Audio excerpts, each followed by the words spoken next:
முன் நடப்பாரும் பின் நடப்பாருமாகிய திரளான ஜனங்கள் தாவீதின் குமாரனுக்கு ஓசன்னா, கர்த்தரின் நாமத்தினாலே வருகிறவர் ஸ்தோத்தரிக்கப்பட்டவர், உன்னதத்திலே ஓசன்னா என்று சொல்லி ஆர்ப்பரித்தார்கள். பாருங்கள், இந்த வசனம் நம்ம அநேக நேரங்களிலே நமக்கு அறிமுகமான வசனம். அல்லேலூயா. இல்லையா? கிறிஸ்துவர்களாக இருக்கிற நமக்கு பாம் சண்டேன்னு முதலாவது நமக்கு முன்பாக வந்து நிற்கக்கூடிய வசனம் இதுதான். தாவீதின் குமாரனுக்கு ஓசன்னா, கர்த்தரின் நாமத்தினாலே வருகிறவர் ஸ்தோத்தரிக்கப்பட்டவர், உன்னதத்திலே ஓசன்னா என்று சொல்லி அந்த நாளிலே அந்த இஸ்ரவேல் ஜனங்கள் கர்த்தரை மகிமைப்படுத்திய அதை நினைவு கூறுகிறோம். ஹல்லேலூயா. அநேக சூழ்நிலை நம்ம அறிந்த பகுதி தான் இந்த ஆண்டவருடைய ட்ரையம்பல் என்று ஆங்கிலத்தில் சொல்லுவாங்க, வெற்றி பவனி. அவர் வருகிற இது 4 சுவிசேஷங்களையும் சொல்லப்பட்டிருக்கிறது. ஹல்லேலூயா. மத்தேயு 21வது அதிகாரம் வசனம் 1 11, மார்க்கு 11வது அதிகாரம் 1-11, லூக்கா 19வது அதிகாரம் 26-45, ஜான் சாப்டர் யோவான் 12வது அதிகாரம் 12-19. எப்பொழுதுமே நான் சொல்லுவேன், 4 சுவிசேஷங்களையும் ஒரு காரியம் சம்பவம் சொல்லப்பட்டிருக்கிறது என்றால் அது மிகவும் முக்கியமானது. அல்லேலூயா. இது மிகவும் முக்கியமான காரியம். ஆகினால் தான் அந்த 4 சுவிசேஷம் எழுதுகிறவர்களும் அதை குறிப்பிட்டு எழுதியிருக்கிறார்கள். அப்படின்னா தட் இஸ் மோர் இம்பார்ட்டன்ட். இந்த விஷயத்துல முதலாவதாக ஆண்டவர் அழகா உணர்த்தின ஒரு காரியம் என்ன தெரியுமா? 4 சுவிசேஷங்கள் எழுதப்பட்டதினால் இது சிக்னிபிகன்ட் அல்ல, இது முக்கியம் அல்ல. இது சிக்னிபிகண்டா இருக்கிறதுனால 4 சுவிசேஷங்களும் எழுதப்பட்டிருக்கிறது. ஹல்லேலூயா. புரிகிறதா? இது மிகவும் முக்கியமான ஒரு காரியமாக காணப்பட்டபடியினால் இது 4 சுவிசேஷங்களும் எழுதப்பட்டு இருக்கிறது. ஏன் சொல்றேன்னா, இந்த பாம் சண்டே அப்படிங்கிறது 1 வீக் பிஃபோர் இயேசு கிறிஸ்து சிலுவையில் அறையப்படுவதற்கு முன்பாக நடந்த காரியம். இயேசு கிறிஸ்து அவர் முன்னறிவிக்கப்பட்டபடியே இந்த தீர்க்க தரிசனத்தின் நிறைவேறுதலாக இங்கு வருகிறார். அதை நம்ம இந்த நாளில் காண போகிறோம். அவர் தீர்க்க தரிசனத்தின் நிறைவேறுதலாக வருகிறார். அவர் எருசலேமுக்கு வந்தது எதேச்சியாக அல்ல. நான் சொல்லுகிறேன், இட்ஸ் நாட் அன் கோஇன்சிடென்ட். அவர் ஏதோ போறேன் அப்படி அல்ல. He purposely he plant. அந்த நிகழ்வை அவர் ஏற்கனவே திட்டமிட்டு முன்குறித்து பிதாவானவர் தீர்க்கதரிசிகளின் மூலமாக முன் அறிவித்து அதை நிறைவேற்றும் விதமாக அங்கு வருகிறார். இந்த காரியத்தை நீங்க நல்லா கவனிச்சு பாத்தீங்கன்னா தெரியும், இந்த காரியம் எப்படிப்பட்டதா இருந்தது. This incident was initiated by Jesus. Hallelujah. நல்லா கவனிச்சு பாத்தீங்கன்னா தெரியும். 21வது அதிகாரம் வசனம் 1 வாசிங்களேன். 21:1. அவர்கள் எருசலேமுக்கு சமீபமாய் சேர்ந்து ஒலிவமலைக்கு அருகான பெத்பகேவுக்கு வந்தபோது இயேசுவானவர் சீசரை நோக்கி, நான் சொல்லுகிறது புரியுங்களா? That means Jesus is started to to something. இயேசு கிறிஸ்து ஒரு காரியத்தை அங்க அறிவிக்க ஆரம்பிக்கிறார். அவர் என்ன பண்ணிருக்கணும்? சாதாரணமான இன்சிடென்டா இருந்தா அவர் எப்பவும் போல அங்க போயிருக்க வேண்டும், எப்பவும் போல போயிருக்கணும், எப்பவும் போல நடந்திருக்கும். ஆனா அந்த இடத்துல ஆண்டவர் அந்த இடத்திலே ஒரு காரியத்தை இனிஷியேட் பண்ணுகிறார். எதற்காக இந்த காரியங்கள் ஆண்டவர் செய்கிறார் என்றா பாத்தீங்கன்னா, அதான் சொல்றேன், இந்த இடத்துல இயேசு கிறிஸ்து அங்கு நுழைவது எப்படிப்பட்டதாக இருக்கிறதா? அவர் 4 காரியங்களை அங்கு வெளிப்படுத்துகிறார். ஒரு 4 முக்கியமான காரியங்களை அந்த இடத்திலே எருசலேமுக்குள்ளே இந்த வெற்றி பவனிலே போகும் பொழுது இயேசு கிறிஸ்து வெளிப்படுத்த விரும்புகிறார், வெளிப்படுத்தினார். அந்த 4 காரியங்களை தான் இந்த நாளிலே பார்க்க போகிறோம். முதலாவதாக, Jesus executes his authority of his lordship.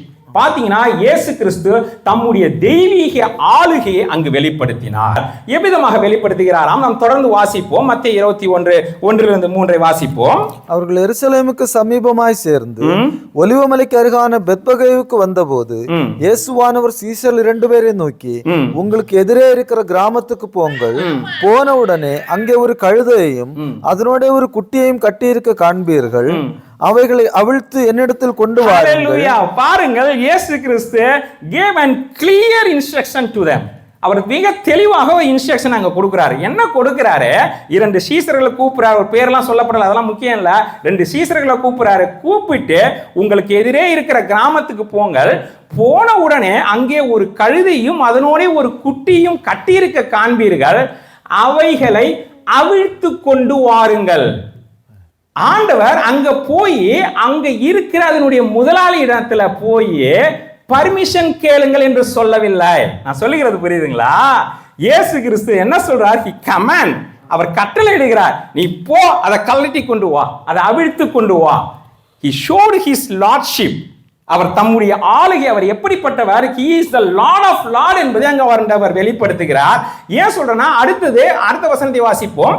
ஒருவன் உங்களுக்கு ஏதாகலும் சொன்னால் இவைகள் ஆண்டவருக்கு வேண்டும் என்று சொல்லுங்கள், உடனே அவைகளை அனுப்பி விடுவான் என்று சொல்லி அவைகளை அனுப்பி விடுவான். யாராவது கேட்டா நீ என்ன சொல்லணும்? இது ஆண்டவருக்கு வேண்டும், கர்த்தருக்கு வேண்டும், லார்ட் அவருக்கு வேண்டும் என்று சொல்லுங்கள். he execute his lordship over there.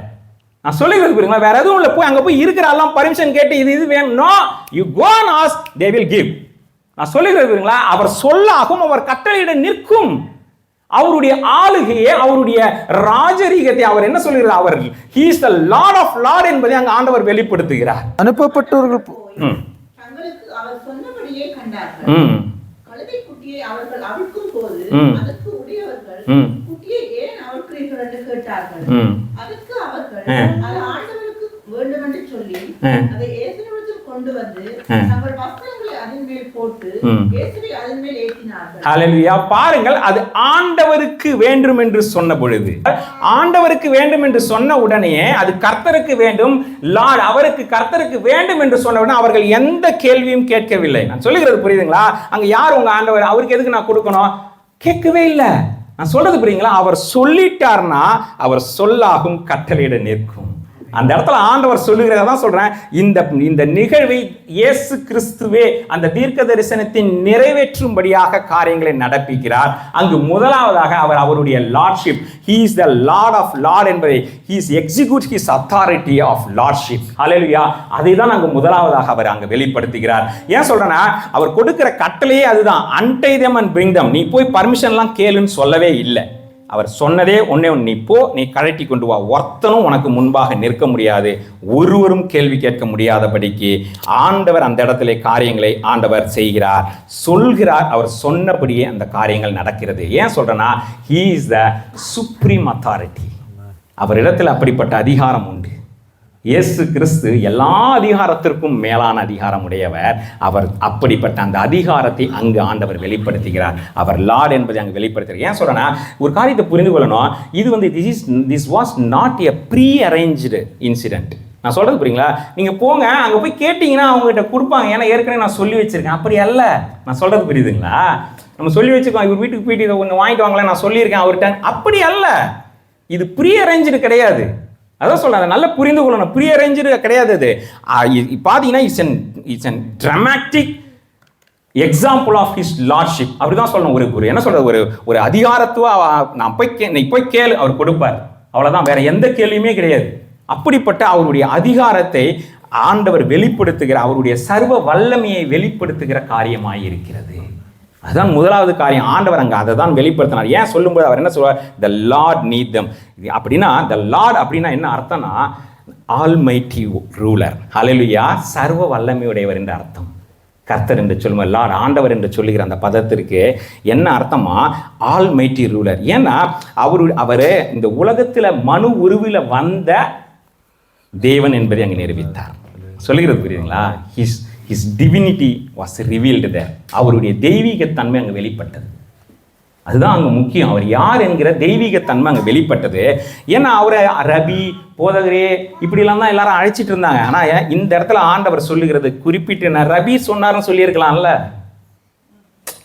ரபி சொன்னாரு இல்லை, அதெல்லாம் இல்லை. அவர் சொல்லும்போது ஆண்டவர், அவர் சொல்லுகிற வார்த்தை அதுதான். அவர் சொல்லும்போது ஆண்டவருக்கு வேண்டும் என்று சொல்லுங்கள்.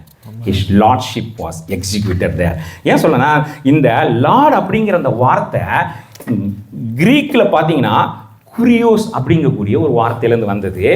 ஹீப்ரூவில் பார்த்தீங்கன்னா அடோனி அப்படிங்கக்கூடிய வார்த்தை. இது ரெண்டுமே எதுக்குன்னா, விச் ரீப்ளேசஸ் யெகோவா. வா, சும்மா கிடையாது. அந்த வார்த்தை எதை ரீப்ளேஸ் பண்ணக்கூடியதான்? யெகோவா என்று அழைக்கிற அந்த தேவனை வெளிப்படுத்தக்கூடிய காரியமாக இருக்கிறார். அதனால தான் ஆண்டவர் அங்கே அதை சொல்லி அனுப்புகிறார். இது யாருக்கு வேண்டும்? தேவனாகிய எனக்கு வேண்டும் என்று சொல்லுங்கள் என்று சொல்லி அங்கே அதுதான் வெளிப்பட்டது. ஏன் சொல்றேன்னா, எக்ஸோடஸ் பார்த்தீங்கன்னா அவர் 15வது அதிகாரம் திருப்பிக் கொள்ளுங்களேன். அந்த இடத்துல அவர்கள் துதித்த போது எதை சொல்லி துதித்தார்கள் என்று பார்ப்போம். யாத்ராகமும் 15வது அதிகாரம் வசனம் ஒன்று ரெண்டு வசனங்களை வாசிங்களேன். அப்பொழுது மோசேயும் இஸ்ரவேல் புத்திரரும் கர்த்தரை புகழ்ந்து பாடின பாட்டு, கர்த்தரை பாடுவேன், அவர் மகிமையாய் வெற்றி சிறந்தார், குதிரையும் குதிரை வீரனையும் கடலிலே தள்ளினார், கர்த்தரின் பெலனும் என் கீதமுமானவர், அவர் எனக்கு இரட்சிப்புமானவர், அவரே என் தேவன், அவருக்கு வாசஸ்தலத்தை ஆயத்தம் பண்ணுவேன், அவரே என் தகப்பனுடைய தேவன், அவரை உயர்த்துவேன், கர்த்தரே யுத்தத்தில் வல்லவர், கர்த்தர் என்பது அவருடைய நாமம். ஹல்லேலூயா. The Lord, அவருடைய பேரே என்னவா? கர்த்தர். ஹல்லேலூயா. அங்க ஆண்டவர் அதான் சொல்லுகிறார், ஆண்டவர் கர்த்தர் எல்லாம் சேர்ந்தான். பாத்தீங்கன்னா ஆண்டவர் அவருடைய நாமமே கர்த்தர். அந்த கர்த்தர் என்பதுதான் அடோனி. ஹல்லேலூயா. யெகோவா. ஹல்லேலூயா. அதுதான் சொல்லுகிறோம். அப்படிப்பட்ட குரியோஸ் அப்படின்னு கிரீக்ல சொல்லுவாங்க. அப்படிப்பட்ட அந்த வார்த்தை அதன் அர்த்தமாக இருக்கிறது. அதை சொல்லி தான் அவர்கள் அங்கு துதித்தார்கள். அங்கு எகிப்து பார்வோனுக்கு மேலான ஒரு வெற்றியை கர்த்தர் கொடுத்த பொழுது அந்த வெற்றி எவ்விதமாக கிடைத்தது? யாரினால் கிடைத்தது? கர்த்தரால் கிடைத்தது. அவர் யுத்தத்தில் வல்லவர் என்று சொல்லி அப்படிப்பட்ட அவருடைய லார்ட்ஷிப், ஏன்னா அதுதான் அங்கே வெளிப்பட்டதாக இருக்கிறது. யோசுவா 10வது அதிகாரம் 12-14 பார்த்தீங்கன்னா அங்கே ஆண்டவர் யோசுவா ஜெபிப்பான். ஆண்டவர் சொல்லுவார், ஏன்னா அவர் இயற்கைக்கு மேலான அதிகாரம் உடையவர். ஹல்லேலூயா. 12-14 வாசிங்களேன். கர்த்தர் எமோரியரை இஸ்ரேல் புத்திரருக்கு முன்பாக ஒப்பு கொடுக்கிற அந்நாளிலே யோசுவா கர்த்தரை நோக்கி பேசி, பின்பு இஸ்ரவேலின் கண்களுக்கு முன்பாக சூரியனே நீ கிபியோன் மேலும், சந்திரனே நீ ஆயலோன் பள்ளத்தாக்கின் மேலும் தரித்து நில்லுங்கள் என்றார். ஹல்லேலூயா. பாருங்க எப்படி சூரியனையும் சந்திரனையும் சுற்றுகிறதை நிறுத்தி வைக்கக்கூடிய வல்லமை உடையவர். வாவ். அவர் லார்ட் அப்படிங்கும்போது அவர் எப்படிப்பட்டவரா? கற்பனை கூட பண்ணி பார்க்க முடியாது. அவன் போய் யோசுவா கேட்பான், இல்லை நான் யுத்தம் பண்ணணும் அப்படிங்கும்போது சூரியனையும் சந்திரனையும் நிறுத்தி வைப்பார். இம்பாசிபிள். அதான் இப்போ நீங்கள் இந்த சங்கீதம் 148 வாய்ச்சோம்ல, அது என்னெல்லாம் வாய்ச்சோம் யோசிச்சு பாருங்க. அவர் அப்படிப்பட்டவர். அதனால தான் சொல்லப்படுது, சகல ஜீவராசிகளும் அவரை துதிக்க வேண்டும். சும்மா அல்ல ஓசனா என்று துதிப்பது, அவர் அதற்கு பாத்திரராய் இருக்கிறபடியினால், அவர் கர்த்தராய் இருக்கிறபடியினால், அவர் கர்த்தர் என்பதை அங்கு வெளிப்படுத்தினார். அதுதான் முக்கியம். அவருடைய லார்ட்ஷிப் அங்கே அந்த இடத்துல ஆண்டவர் வெளிப்படுத்தினதாக காணப்படுகிறது. லூக்கா 8வது அதிகாரம் வசனம் 22 25 வாசிப்போம். ஏன் சொல்றேன்னா, இயற்கைக்கு மேலான அதிகாரம் உடையவராய் அவர் தன்னை வெளிப்படுத்தினார். ஹல்லேலூயா. பின்பு ஒரு நாள் அவர் தமது சீஷரோடும் கூட படவில் ஏறி கடலின் அக்கறைக்கு போவோம் வாருங்கள் என்றார். அப்படியே புறப்பட்டு போனார்கள். படவு ஓடுகையில் அவர் நித்திரையாயிருந்தார். அப்பொழுது கடலிலே சுழல் காற்று உண்டானதால் அவர்கள் மோசமடையத்தக்கதாய் படவு ஜலத்தினால் நிறைந்தது.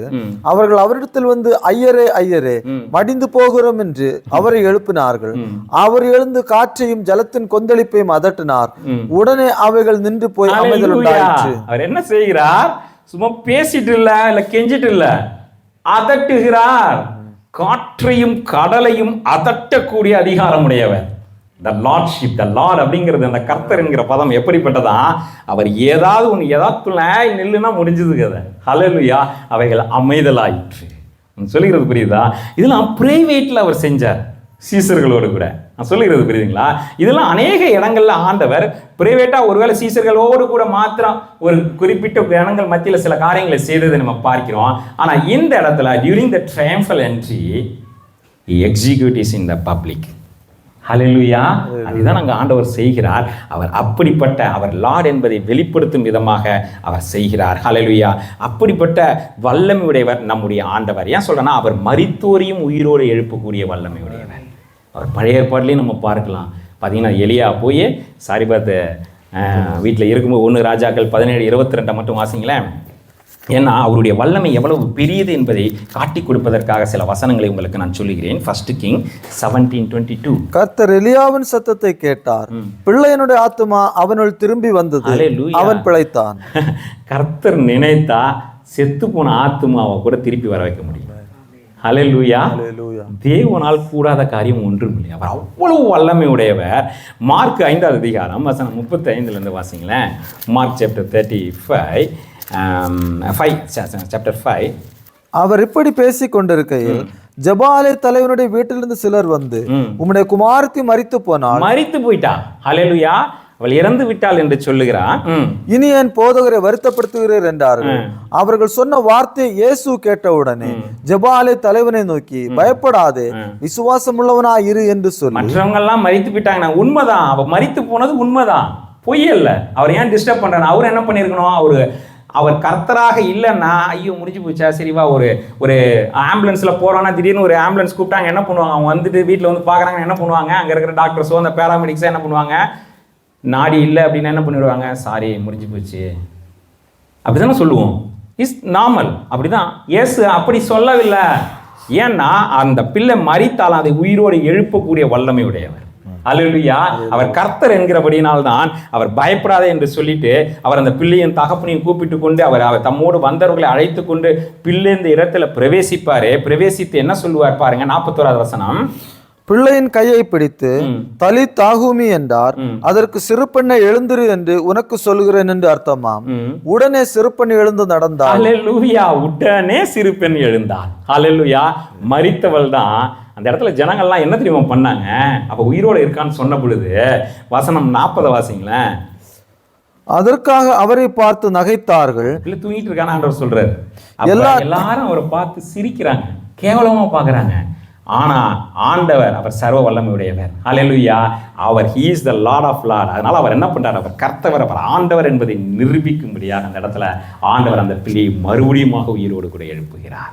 அல்லேலூயா. நம்முடைய தேவன் அப்படிப்பட்ட ஆண்டவராக அவர் இருக்கிறார். இன்னும் அநேக உதாரணங்கள் சொல்லலாம். நமக்கு அறிந்த உதாரணம் தான் யோவான் 11வது அதிகாரத்தில் பார்த்தீங்கன்னாக்க லாசருவை, மரித்த லாசருவை 3 நாள் ஆன பிறகும் கல்லறையில் வைத்து நாரி போயிற்றே, நாருமே என்று சொல்லுவான் அவன் சொந்த சகோதரி.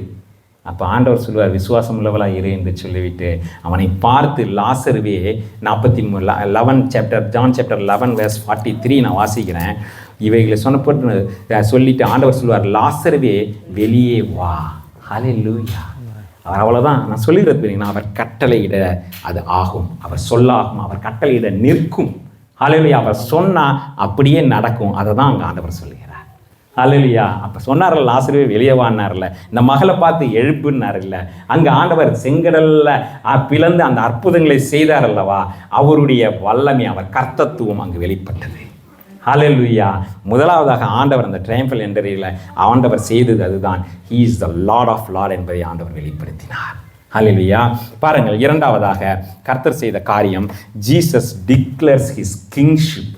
இரண்டாவதாக இயேசு கிறிஸ்து அங்கு தம்முடைய ராஜா அப்படிங்கிற ராஜரீகத்தை கர்த்தர் வெளிப்படுத்துகிறார். ஏன்னு சொல்றேன்னா, இது எல்லாம் நேரடியாக இயேசு கிறிஸ்து செய்கிற காரியங்கள். ஹல்லேலூயா. நல்லா கவனித்து பாருங்கள்.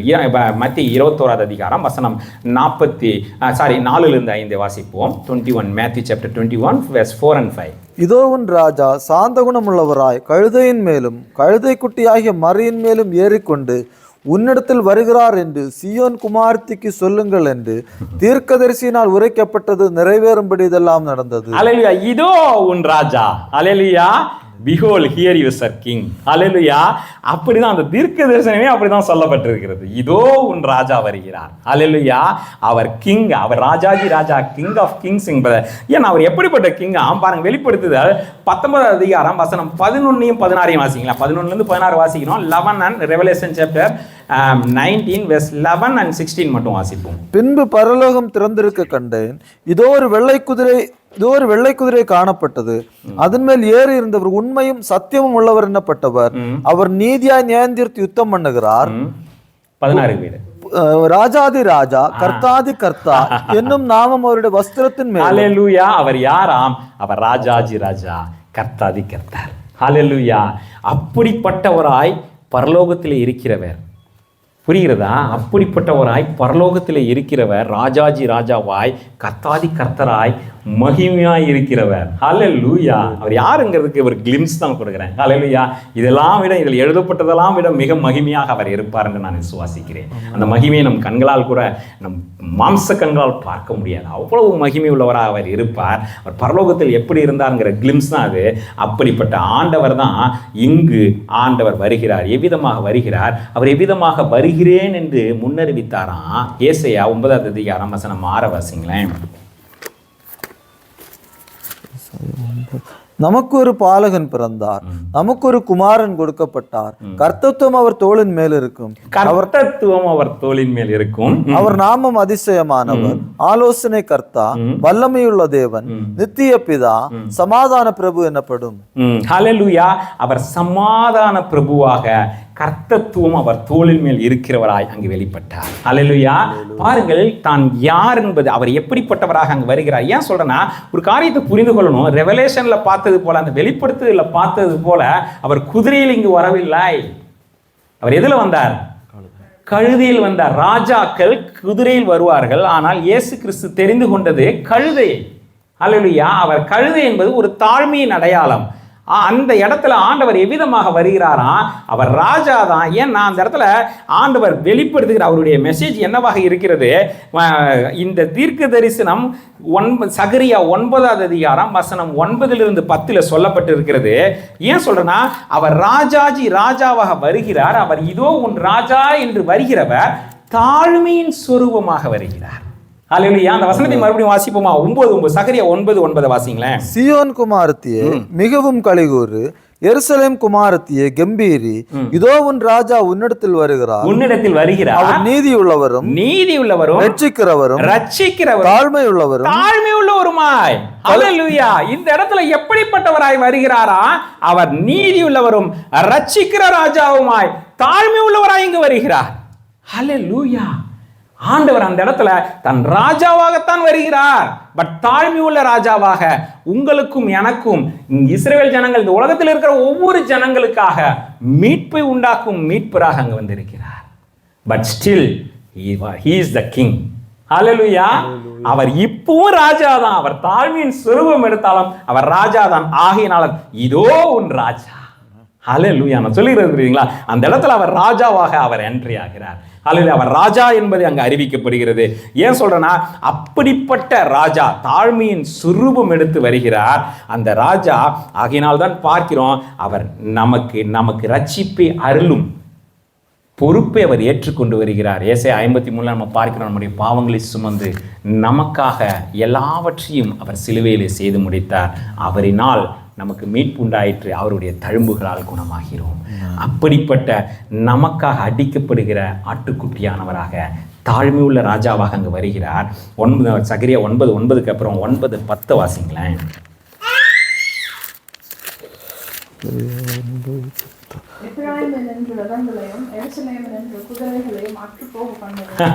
அவர் எப்படிப்பட்டவராக இருக்காரு? அவர் ராஜா அற்று போக பண்ணுகிறவராக இருக்கிறார். யுத்தங்கள் இல்லாமல் போகும். அவர் ஜாதிகளுக்கு சமாதானம் அருளுவார். அங்கே அறிவிக்கப்பட்டிருக்கிறது. அவர் தாழ்மை உள்ளவராக ரட்சிக்கிறவராக அவர் வருகிறார். வந்து எதை செய்ய போகிறாராம்? ஜாதிகளுக்கு, ஜனங்களுக்கு, ஜாதிகள் என்றால் தேசங்கள் என்ற அர்த்தம். இங்கிலீஷில் தெளிவாக இருக்கும், தமிழில் ஜாதிகள் என்று இருக்கும். தேசங்கள் என்று சொல்லி அர்த்தம். எல்லா ஜனங்களுக்கும் சமாதானத்தை அருளுகிற சமாதான பிரபு. ஹல்லேலூயா. புரிகிறதா? அவர் எவ்விதமாக, அவர் still he is a king. Hallelujah. he is always king. எப்பொழுதுமே அவர் தாழ்மையின் சொரூபம் எடுத்துட்டதுனால அவர் ஒன்றுமில்லாதவர் அல்ல, அவர் எப்பொழுதும் ராஜா தான். Hallelujah. But he is a gentle. அதுதான் அங்கே ஆண்டவர் சொல்லுகிறார். அவர் எளிமையாக அங்கு வரும் பொழுது ஆண்டவர் சொல்லுகிற காரியம் அதுதான். தன்னை தாழ்த்தி அவர் தன்னை ஒரு கழுதையின் மேல் ஏறி, ஹல்லேலூயா, தன்னை தாழ்த்தி அவர் வருகிறார். இந்த மெசேஜ் டு த பீப்புள் பார்த்தீங்கன்னா என்னன்னா, I am gentle and humble. அதுதான் ஆண்டவர் சொல்லுவார். மத்திய 11ஆம் அதிகாரம் வசனம் 29 வாசிங்களேன். Matthew chapter 11:29. அங்கே அதுதான் ஆண்டவர் சொல்லுவார், நான் சாந்தமும் மனத்தாழ்மையுமாயிருக்கிறேன், என் நுகத்தை உங்கள் மேல் ஏற்றுக்கொண்டு என்னிடத்தில் கற்றுக்கொள்ளுங்கள், அப்பொழுது உங்கள் ஆத்துமாக்களுக்கு இளைப்பாறுதல் கிடைக்கும். சாந்தமும் மனத்தாழ்மையும் உள்ளவன். இப்போ தெரிகிறதா? அவர் சாந்தமும் மனத்தாழ்மையும் உள்ளவர் தான். ஆனால் சாந்தமும் மனத்தாழ்மையும் உள்ள ராஜா என்பதை மறந்து விடக்கூடாது. ஹல்லேலூயா. We must give that honor to him. அவர் யார் என்பதை அறிந்து அவரை ஆராதிக்க வேண்டும். அவர் அப்படிப்பட்டவராக இருக்கிறார். அதனால தான் வெளிப்படுத்தல வரும்பொழுது அவர் நியாயாதிபதியாய் வருகிறார். ஆனால் இங்கோ நம்மை ரட்சிக்கும் இரட்சகராக வருகிறார். But still he is a king. அந்த இடத்துல அதனால தான் சொல்லப்படுது, இதோ உன் ராஜா. சில நேரங்களில் அவர் தாழ்மையாக வந்ததுனால அவரை அற்பமாக பார்த்துட்டாங்க. அப்படி அல்ல, அவர் ஸ்டில் he is king. அவர் இப்பவும் ராஜா தான். அதனால தான் ஏன்னா அந்த இஸ்ரவேல் அந்த நாட்கள் அவங்க மிஸ்இன்டர்பிரேட் பண்ணிட்டாங்க. அவங்க என்ன நினச்சிட்டாங்க, அவங்களாம் எல்லாம் பண்ணிட்டு அவங்க வந்து ரோமர் இதிலேருந்து அவங்கள மீட்கிற ஒரு ராஜாவாக இருப்பாரெல்லாம் அவங்க மிஸ்கால்குலேஷன் பண்ணிட்டாங்க. நிறைய பிஹேவியர் அதெல்லாம் இருக்குது. பட் அந்த இடத்துல ஆண்டவர் வெளிப்பட்டது, அவர் ராஜாவாக வெளிப்பட்டார். நாம் புரிந்து கொள்ள வேண்டும், அந்த இஸ்ரவேல் ஜனங்கள் இதை தவறிட்டாங்க. ஆனால் அப்படி அல்ல, அவர் இப்பொழுதும் ராஜா என்பது. ஏன்னா அவர்கள் எதிர்பார்த்தது அங்கே நடக்கலைன்னு ஒன்று அவரை தூக்கி சிலுவையில் அடிச்சிட்டாங்க. அப்படி அல்ல, அவர் ஹீஸ் கிங் தான். ஏன் சொல்கிறேன்னா அதுதான் அவர் he declares his kingship as a saviour. மூன்றாவதாக அவர் இப்போ எதை வெளிப்படுத்துகிறவராக இருக்கிறாரா, Jesus received his honor and praise. அந்த இடத்துல இயேசு கிறிஸ்து அவருக்கான துதியும் கனத்தையும் அங்கு பெற்றுக்கொள்ளுகிறார். கவனிச்சு பாருங்க, அது அந்த இடத்துல தான் அவருக்கு கொடுக்கப்படும். என்னோட கூட சேர்த்து திருப்பிங்களா 21 மத்திய chapter. Again we will go back to Matthew chapter 21 6-9. இந்த 4 சுவிசேஷத்தில் எழுதப்பட்டிருக்கு. பட் நான் மத்தியிலிருந்து எடுக்கிறேன். ஆல்மோஸ்ட் சேம் தான், ஆல்மோஸ்ட் எல்லா வசனங்களும் சேமாக தான் இருக்கும். பட் நான் மத்தியிலிருந்து சொல்கிறேன். சீஷர்கள் போய் இயேசு தங்களுக்கு கட்டளையிட்டபடியே செய்து கழுதையும் குட்டியையும் கொண்டு வந்து அவைகள் மேல் தங்கள் வஸ்திரங்களை போட்டு அவரை ஏற்றினார்கள். திரளான ஜனங்கள் தங்கள் வஸ்திரங்களை வழியிலே விரித்தார்கள். வேறு சிலர் மரக்கிளைகளை தரித்து வழியிலே பரப்பினார்கள்.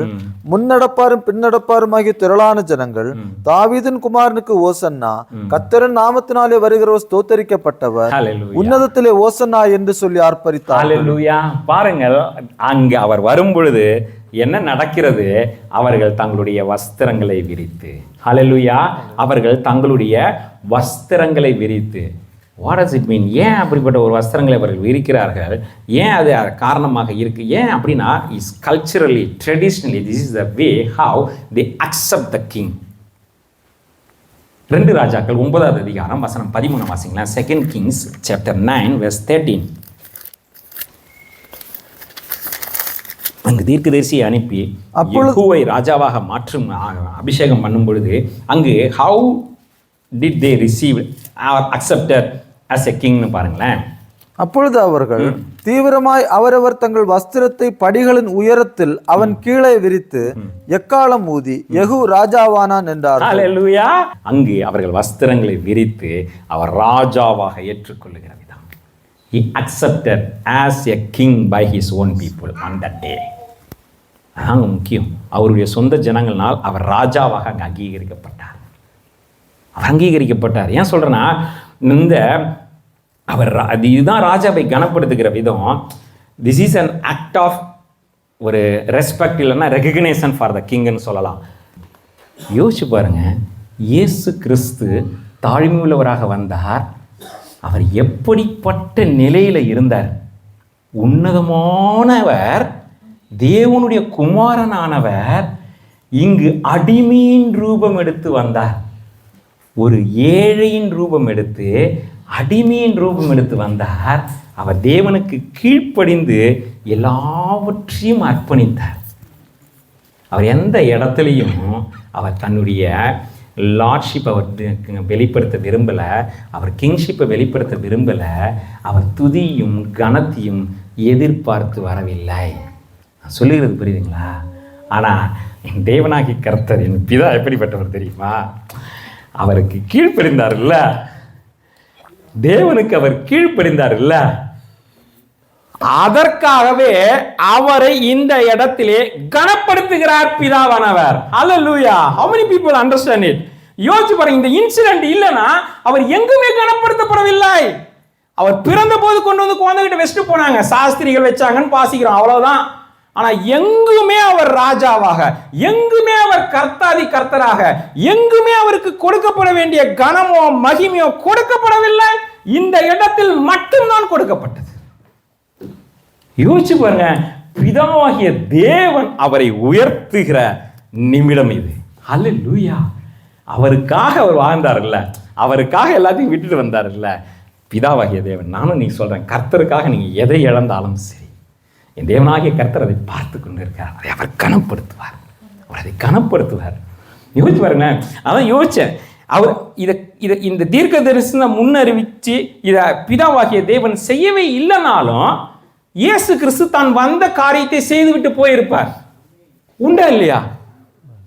மனசாட்சி தொட்டு சொல்லுங்க. இதுக்காக அவர் வரல, இந்த கணத்துக்காக அவர் வரல. அவர் வந்ததே தாழ்மையின் ரூபம் எடுத்து தன்னை நமக்காக பலியாகும்படியாக தான் வந்தார். அதுல எந்த மாற்றமுமே இல்லை. அவர் அதை செஞ்சுட்டே போயிருப்பாரு. ஆனா அந்த இடத்துல பிதாவாகிய தேவன் பார்க்கிறார், என் பிள்ளை போறாரு, அவருக்கு எதுவுமே இல்லாம அவர் வந்தாருன்னு இருக்கக்கூடாது. நான் சொல்றது புரியுதுங்களா? எதுவுமே இல்லாம அவர் வந்துட்டார். எதுவுமே யோசிச்சு பாருங்க. நம்ம யாருக்காவது இல்லை, நம்மளே கர்த்தருக்காக ஏதாவது செய்யறோம்ல, யாருக்காவது ஏதாவது ஒன்று செய்யறோம், அங்க போயிட்டு நம்ம ஒரு ஏதாவது ஒன்று நம்மளை அவங்க ரெகக்னைஸே பண்ணாம போனோம் வந்தோன்னு இருந்தா எப்படி இருக்கும்? அந்த இடத்துல நம்ம செய்த செயல் செஞ்சுட்டோம், கீழ்ப்படிஞ்சிருவோம், செஞ்சிருவோம் எல்லாம். ஆனா அந்த இடத்துல ஒரு அங்கீகாரம் இல்லைன்னா, அந்த ஒரு இடத்துல ரெகக்னைசேஷன் இல்லைன்னா, அந்த இடத்துல கொடுக்கப்பட வேண்டிய கனமும் மகிமையும் இல்லைன்னா, அது ஒரு ஏதோ ஒரு ஓரத்துல நமக்கு ஒரு சின்ன காயத்தை போலவே கூட காணப்பட்டுடலாம். ஆனா அப்படி காயப்படுகிறவர் அல்ல இயேசு. ஆனாலும் பிதாவாகிய தேவன் தம்முடைய குமாரனாகிய கிறிஸ்துவை கனப்படுத்துகிற நேரம் இது. அவர் கனப்படுத்தும்படியாக அவரை கர்த்தாதி கர்த்தராக, அவரை ராஜாதி ராஜாவாக, அவர் சர்வத்துக்கும் மேலானவர், அவர் துதிக்கும் கனத்திற்கும் பாத்திரர் என்று சொல்லி அங்கு உயர்த்தின நேரம் இது. அதனாலதான் அங்க சொல்லப்பட்டிருக்க, முன்னடப்பாரும் பின்னடப்பாரும் தாவீதின் குமாரனுக்கு ஓசன்னா, கர்த்தரின் நாமத்தினாலே வருகிறவர் ஸ்தோத்தரிக்கப்பட்டவர், அவர் ஸ்தோத்தரிக்கப்பட்டவர். The worship only belongs to the Jehovah. அங்கு யெகோவாவுக்கு மாத்திரம்தான் அவர்கள் ஆராதனையை செலுத்துகிறவர்கள். இங்கு கிறிஸ்துவுக்கு அங்கு செலுத்துகிறார்கள். புரிகிறதா?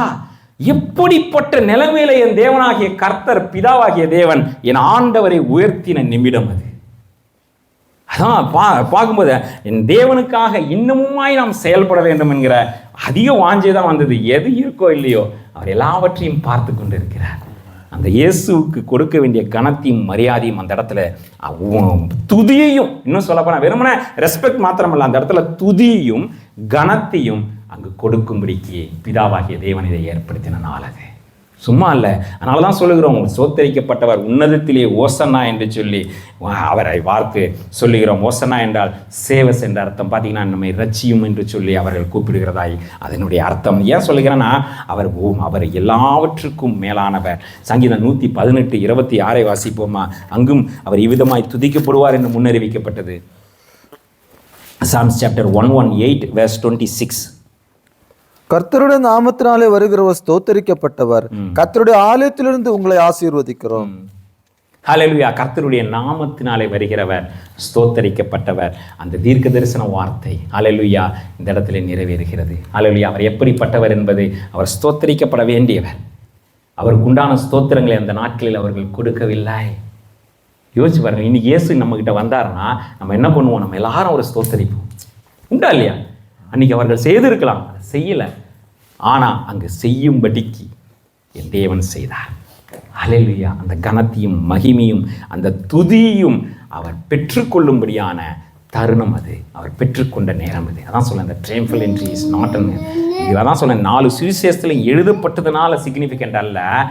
This incident is significant. That's what written in all 4 gospels. இது முக்கியமானது. ஏன்னா அப்படிப்பட்ட முக்கியத்துவத்தை பிதாவாகிய தேவனே குமாரனாகிய கிறிஸ்துவுக்கு கொடுத்த நிமிடம் அது. ஹல்லேலூயா. நாமும் இதனால் உற்சாகப்படுத்தப்படுகிறோம். கர்த்தருக்காக ஏதாவது செய்தோம் என்றால் அவர் செய்ய வேண்டியதை செய்வார். அவ்வளோதான். யாருக்கு எதை கொடுக்கணும்னு அவருக்கு தெரியும். ஏன் சொல்ல வரேன்னா, இயேசு கேட்கவே இல்லை, கேட்காத அந்த கனத்தையும் மகிமையும் துதியும் அவருக்கு கொடுத்தார். ஏன் சொல்லனா, அப்படிப்பட்ட காரியத்தை ஆண்டவர் அதே தான் அங்கே இன்னும் பாலகர் வாயினால் 15வது வசனத்தை 21 வசனம் 15 வாசிங்களேன். ஈவன் பிள்ளைகள் வாயினால் கூட துதி உண்டாகும்படிக்கு தேவன் செய்தார். Matthew chapter 21:15. அவர் செய்த அதிசயங்களையும் தாவீதின் குமாரனுக்கு ஓசன்னா என்று தேவாலயத்திலே ஆர்ப்பரிக்கிற பிள்ளைகளையும் பிரதான ஆசாரியரும் வேதபாரகரும் கண்டு கோபமடைந்து அவரை பிள்ளைகளையும் பாருங்க. அப்ப சிறு பிள்ளைகள் முதற்கொண்டு துதித்தது. நம்ம வாய்ச்சோம்ல சங்கீதம் 148. கல்லு மண்ணு வானம் பூமி பிள்ளைகளே பெற்றோர்களே எல்லாரும் துதியுங்கள். அவர் துதிக்கப்பட வேண்டியவர். அவர் துதிக்கு பாத்திரர். அந்த துதியும் கனமும் அன்று அவருக்கு அருளப்பட்டது. அல்லேலூயா. இந்த பூமியிலே அவரை உயர்த்தின தருணம் அது. அப்படிப்பட்ட காரியத்தை ஆண்டவர் தேவன் செய்தார். நான்காவதாக, Jesus revealed himself as messiah. அவர் அங்குதான் பப்ளிக்காக எல்லாருக்கும் முன்பாக இயேசு மேசியாவாக தன்னை வெளிப்படுத்தின தருணம் அது. ஹல்லேலூயா. அதர் வேர்ஸ்ல சொல்லணும்னா, நாசரேத்திலிருந்தும் நன்மை உண்டாகும் என்பதை அங்கு அவர் அறிவித்த நிமிடம் அது. என்னோட கூட சேர்ந்து திருப்பிக்கலுங்க. மேத்யூ சாப்டர் 21 verse 10-11 வாசிப்போம். 10 and 11. அவர் எருசலேமுக்குள் பிரவேசிக்கையில் நகரத்தார் யாவரும் ஆச்சரியப்பட்டு இவர் யார் என்று விசாரித்தார். ஹல்லேலூயா. எல்லாரும் பார்க்கறாங்க, இவர் யார் என்று சொல்லி அவரை பார்த்து கேட்கிறார்கள். ஹல்லேலூயா. அப்ப அவருக்கு கொடுக்கப்பட்ட என்ன பெயரை சொல்லி அங்க அவர் அறிவிக்கப்படுகிறார் பாருங்கள். அதற்கு ஜனங்கள், இவர் கலிலேயாவில் உள்ள நாசரேத்திலிருந்து வந்த தீர்க்கதரிசியாகிய இவர் நாசரேத்திலிருந்து வந்த தீர்க்கதரிசி. தீர்க்கதரிசி என்றால் the prophet means that Messiah. பாத்தீங்கன்னா மேசியாவை குறிக்கிற காரியமாக இருக்கிறது. ஏனெனில் என்னை போன்ற ஒரு தீர்க்கதரிசியை உங்களுக்கு அனுப்புவார், அவருக்கு எல்லா காரியங்களும் செவி கொடுங்கள் என்று மோசே உபாகமத்திலே சொல்லி வைத்திருக்கிறார். அந்த தீர்க்கதரிசி இவர்தான் என்பதை அங்கு அறிவிக்கப்படுகிறது. ஏன் தெரியுமா? அவர்கள் அதை ஏற்றுக்கொள்ளல. வேதத்தை அறிந்தவர்களாலே அதை ஏற்றுக்கொள்ள முடியவில்லை அந்த நாட்கள்ல. அவர்தான் அந்த தீர்க்கதரிசி. ஒரு வசனத்தை வாசிப்புமா? யோவான் 1வது அதிகாரம் வசனம் 46 வாசிங்களேன். John chapter 1. அதற்கு நாத்தான்வேல், நாசரேத்திலிருந்து யாதொரு நன்மை உண்டாக கூடுமா என்றார். ஒரு 2 வசனங்கள் முன்னாடியே வாசிப்பா. பிலிப் என்பவன் அந்திரேயா பேதுரு என்பவருடைய ஊராகிய பெத்சாய்தா பட்டணத்தான். பிலிப்பு நாத்தான்வேலை கண்டு நியாயப்பிரமாணத்தில் மோசேயும் தீர்க்கதரிசிகளும் எழுதியிருக்கிறவரை கண்டோம். அவர் யோசேப்பின் குமாரனும் நாசரேத்தூரானுமாகிய இயேசுவே என்றார். நாசரேத்தூரானாகிய இயேசுவே. புரிகிறதா? அவர் நாசரேத் இயேசுவே என்று சொல்லப்படுகிறது. அப்ப என்ன கேள்வி? வேதத்தை அறிந்த நத்தானியேல் இஸ் எக்ஸ்பர்ட் இன் லா. பாத்தீங்கன்னா அவன் சொல்லுகிற காரியம் என்னவாக இருக்கிறது? அவன் என்ன சொல்றான் பாருங்க. அதற்கு நாத்தான்வேல், நாசரேத்திலிருந்து யாதொரு நன்மை உண்டாக கூடுமா என்றார். யாதொரு நன்மையும் உண்டாகுமா? அவன் தான் கேட்பான், can anything good comes out from நேசரேத்? அப்படிலாம் இல்லவே இல்லையா? அப்படி இருக்கிறதுக்கு வாய்ப்பே கிடையாது. அப்பதான் பிலிப்பு சொல்லுவான், வந்து பார், கம்மன் சி, வந்து பார் அப்படிமா. வந்து பார்க்கும் பொழுது என்ன நடக்கும் பாருங்க. இயேசு நாத்தான்வேலை தம்மிடத்தில் வர கண்டு அவனை குறித்து, இதோ கபடற்ற உத்தம இஸ்ரவேலன் என்றார். மேசியாவுக்கு முன்பாய் நிற்க முடியாது. Hallelujah. That's his lordship, that's his kingship. அவர் யார் என்பது அங்க வெளிப்படுகிறது. அவன் சொன்ன அடுத்த செகண்ட் அவன் என்ன சொல்லுகிறான் பாருங்க. அதற்கு நாத்தான்வேல், நீர் என்னை எப்படி அறிவீர் என்றான். இயேசு அவனை நோக்கி, பிலிப்பி உன்னை அழைக்கிறதற்கு முன்னே நீ அத்திமரத்தின் கீழ் இருக்கும்போது அத்திமரத்துக்கு கீழாக அமர்ந்துதான் அந்த நாட்களிலே அவர்கள் வேதத்தை ஆராய்வார்கள் இல்லையா? நம்ம ஊர்ல அந்த காலத்துல பாடசாலைகள்லாம் மரத்தடிகள்லாம் இருக்கும் இல்லையா? இப்பெல்லாம் தான் பெரிய பெரிய பில்டிங்லாம். ஏன்னா அப்படிப்பட்ட குழுக்களாக அந்த பாடசாலைகள்ல குறிப்பா அந்த ரவிகளுக்கு கீழாகவோ இல்ல அப்படிப்பட்ட காரியங்கள்லாம் அங்க ரொம்ப காமன். ஸோ அதான் ஆண்டவர் சொல்ற, நீ அங்க அத்திமரத்துக்கு கீழே உட்காந்து சர்ச் பண்ணிட்டு இருந்தல்ல, எங்க மேசியான்னு? அவர் தான் நானுங்கிறேன். ஹல்லேலூயா. அதான் கர்த்தரை தேடினார், அவர் நமக்கு முன்பாக வருவார். அவன் தேடிக்கொண்டு இருந்தான். அதனாலதான் ஆண்டவர் சொல்றார், நீ அத்தி மரத்து கீழே இருந்தல்ல, தேடிட்டு இருந்தல்ல, அப்பயே உன்னை நான் பார்த்தேன் உடனே. அவன் சொன்ன அடுத்த வார்த்தை என்ன பாருங்க. அதற்கு நாத்தான்வேல், ரபி, நீர் தேவனுடைய குமாரன், நீர் இஸ்ரவேலின் ராஜா. ஹல்லேலூயா. This is the glory needs to be given to my Lord. ஹல்லேலூயா. அவர் தேவனுடைய குமாரன், அவர் ராஜாஜி ராஜா, அவர் மேசியா என்பதை அறிவிக்க வேண்டும். அங்க அறிவிக்கப்பட்டது. அந்த நாளிலே அது அறிவிக்கப்பட்டது. எப்படியாக அறிவிக்கப்பட்டதா பாருங்க. மறுபடியும் மத்திய 21 எடுங்க. மேத்யூ சாப்டர் 21 பாருங்க. இயேசு கிறிஸ்து தன் மேசியா என்பதை வெளிப்படுத்துகிறார். ஹல்லேலூயா. அவர் எவ்விதமாக வெளிப்படுத்துகிறார்? இங்கு ஜனங்களுக்கு நாசரேத்திலிருந்து வந்த தீர்க்கதரிசியாக இயேசு என்று சொல்லிட்டாங்க. சொன்ன பிறகு என்ன நடக்கிறது பாருங்க. வசனம் 14-15 வாசிப்போம்.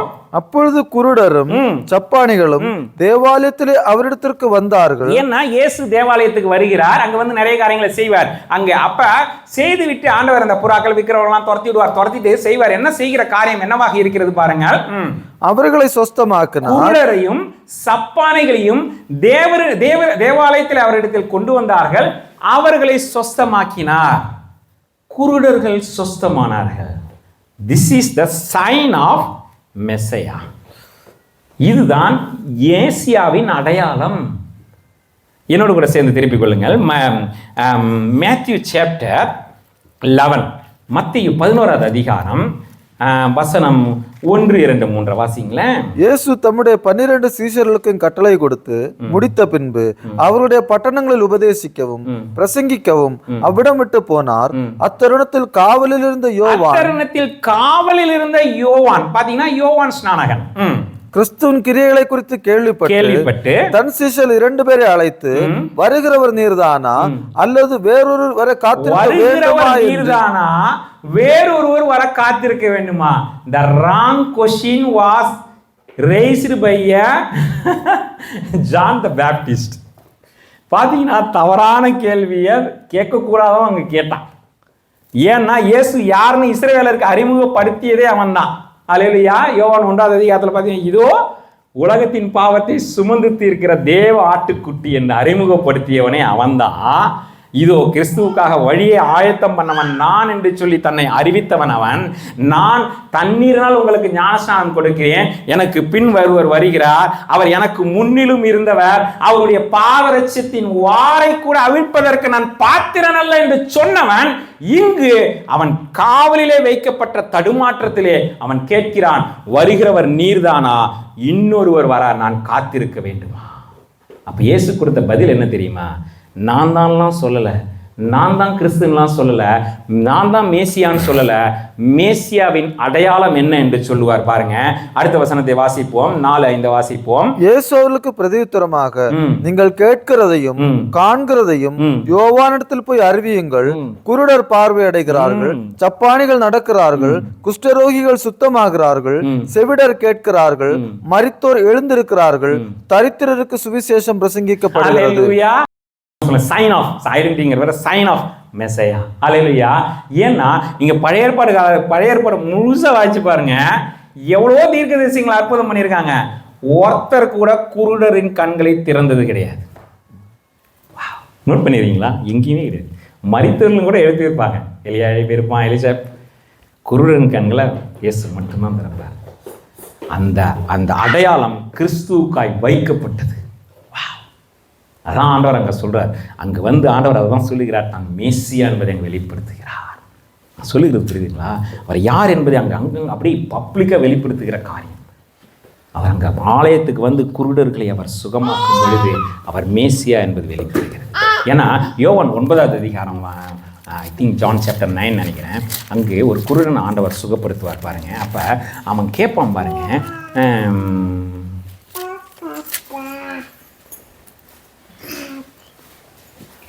ஓகே, 9வது அதிகாரம் வசனம்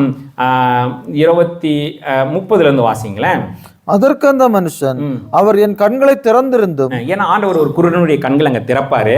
மண் எடுத்து அவர் உமிழ் நீரை வச்சு பூசி சீலோவாம் குளத்திலே கழுவுங்கள் என்று சொல்லி ஆண்டவர் சொல்லுவார். சொல்லி ஆண்டவர் அங்கு அற்புதத்தை செய்த பிறகு அங்கே அந்த குருடன் பார்வையடைந்து விடுவான். அவனே அங்கு இருந்த அந்த யூதர்கள் கொஷின் பண்ணிட்டு இருப்பாங்க. அப்போ அவன் கொடுக்கக்கூடிய பதில் தான் என்ன சொல்லுகிறான், அவர் என் கண்களை திறந்திருந்தும் அவர் எங்கே இருந்து வந்தவர் என்று நீங்கள் அறியாமல் இருக்கிறது ஆச்சரியமாய் இருக்கிறது. சொல்லுகிறது புரியுங்களா? அவர் என் கண்களை திறந்தும் உங்களுக்கு தெரியலையா? ஒரு குருடம்பா, அவன் எந்த வேதத்தை வாசிச்சிருக்க போறான், எந்த மேசியாவை குறித்து அவனுக்கு அறிவு இருந்திருக்க போகுது. ஆனா அங்க அவன் சொல்லுகிறான், ஏய் என் கண்ணை திறந்தவன் யாரும் உனக்கு தெரியவில்லையா? சொல்லிட்டு சொல்லுவான் பாருங்க, பாவிகளுக்கு தேவன் செவி கொடுக்கறதில்லை என்று அறிந்திருக்கிறோம். ஒருவன் தேவ பக்தி உள்ளவனாயிருந்து அவருக்கு சித்தமானதை செய்தால் அவனுக்கு செவி கொடுப்பார்.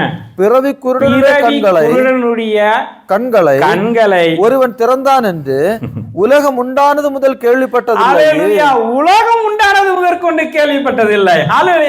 உலகம் உண்டானது முதற்கொண்டு செய்யப்படாத அதிசயம் என் கர்த்தராகிய மேசியாவுக்காய் வைக்கப்பட்டிருந்தது. அதை வந்து அவர் அங்கு செய்தார். ஆகையினால் அவர் மேசியா என்று வெளிப்பட்டது. அதை தான் அங்கு ஆண்டவர் அந்த கழுதையின் பவனி வந்த அந்த நாளிலே ஆண்டவர் செய்தார், தன் மேசியா என்பதை வெளிப்படுத்தினார். Jesus revealed himself as a Messiah. Wow, அந்த இடத்துல அதான் சொல்லுவார், வந்து ஆண்டவர் அற்புதத்தை செய்து அவர் யார் என்பதை ஆண்டவர் வெளிப்படுத்துகிறவராக இருக்கிறார். ஏன் சொல்கிறேன்னா, நம்முடைய வாழ்க்கையில் மிக முக்கியமாக புரிந்து கொள்ள வேண்டிய இந்த காரியங்கள், அவர் யார் என்பதை அறிந்து அவரை ஆராதிக்க வேண்டும். அந்த ஜனங்களுக்கு ஆண்டவர் வெளிப்படுத்தினார், பகிரங்கமாக வெளிப்படுத்தினார். நான் சொல்றேன், அவர் தான் யார் என்பதை வெளிப்படுத்தினது மாத்திரமல்ல, பிதாவாகிய தேவனும் அவரை மகிமைப்படுத்தின தருணம் அது. அல்லேலூயா. இவ்வளவு காரியங்களை கண்டும் அவர்கள் அவரை சிலுவையில் அடித்து விட்டார்கள். நம்முடைய வாழ்க்கையிலே நம் மறக்கக்கூடாத நிமிடங்கள், நம் மறக்கக்கூடாத காரியங்கள், அவர் யார் என்கிற இந்த 4 காரியங்களையும் நாம் நினைவு வைத்துக் கொள்ள வேண்டும். அவர் கர்த்தாதி கர்த்தர், ஹல்லேலூயா. அவர் ராஜாஜி ராஜா, அவர் துதிக்கும் கனத்திற்கும் மகிமைக்கும் பாத்திரராய் இருக்கிறவர். அவர் மேசியா, நமக்காக அடிக்கப்பட்ட ஆட்டுக்குட்டியானவர், நமக்காக வந்த மேசியா அவர் என்பதை நாம் உணர்ந்து அவரை ஆராதிக்க வேண்டும், அவரை உயர்த்த வேண்டும், அவரை கனப்படுத்த வேண்டும். அவர் அதற்கு பாத்திரர் ஐயா, அவர் அதற்கு பாத்திரர்.